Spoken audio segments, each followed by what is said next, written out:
Okay, I am not officially OCD, but when it comes to raspberries, you're gonna get to wonder. So I have to look inside every one. And people ask me all the time, why do I do that? I do it to make sure there's no bugs in there because it freaks me out. So just so you know, it like freaks me out. So I'm really trying not to do that.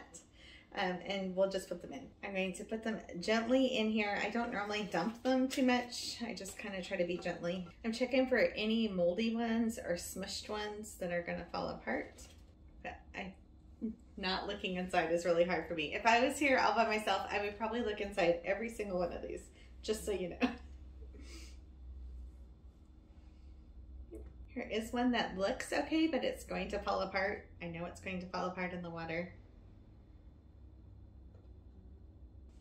Okay, so raspberries, I'm going to take this over to the sink and I'm going to put the water stream over to the side of the bowl and try not to get it go directly on the berries. So if I put the water stream right on the middle of the berries, it's just going to crumble them. So I let them fill up slower and more gently than any of the other items that I do.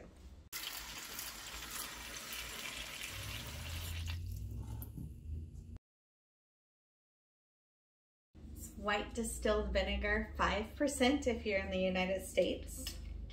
If you're in Australia or UK, it's 4.5%. And it's a 1/4 cup of vinegar for 2 minutes of soak time. I always kind of bob them down and make sure that they get it wet everywhere. 5% vinegar in the United States. It's not the 7% vinegar. 7% is for cleaning your showers and your laundry. So make sure it's 5% distilled white vinegar.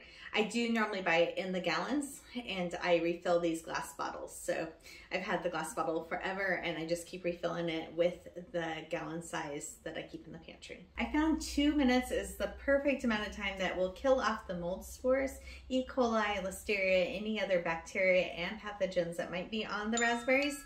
And I didn't get sidetracked and walked away and did something else. So 2 minutes is up. I'm going to drain these off so gently. I'm just going to rinse them off real gently. Just a super gentle stream of water. So raspberries I dry out a little bit different. I use a dinner plate or a cookie sheet and I put a piece of paper towel on it. We normally use white towels in our house and raspberries will stain them and I don't want to stain them. So I will pick them up. I do look in them. I know I do. But did you see how much water was in that? They're like little cups and they hold the water. So whenever I put them down on this plate, I'm going to put them with the whole side down. I think it looks like a little hat sitting this way. And if it's sitting up with the water in it, I think of it as a cup. So a cup we want like the hat. Look at all the water that was in there. I do take a second and I do look in them. I think I look in them more here than I do when I put them in, but look how much water is in there.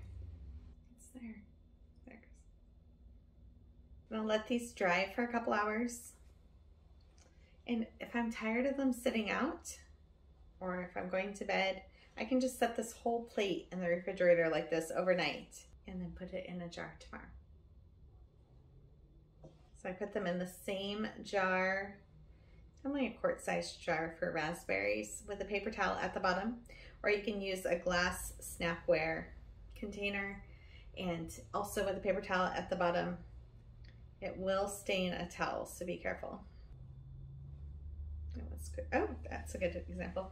This one's kind of squishy a little bit, but it was totally fine when I put it in there. So I'll make sure I set that aside to eat it as soon as I'm off camera.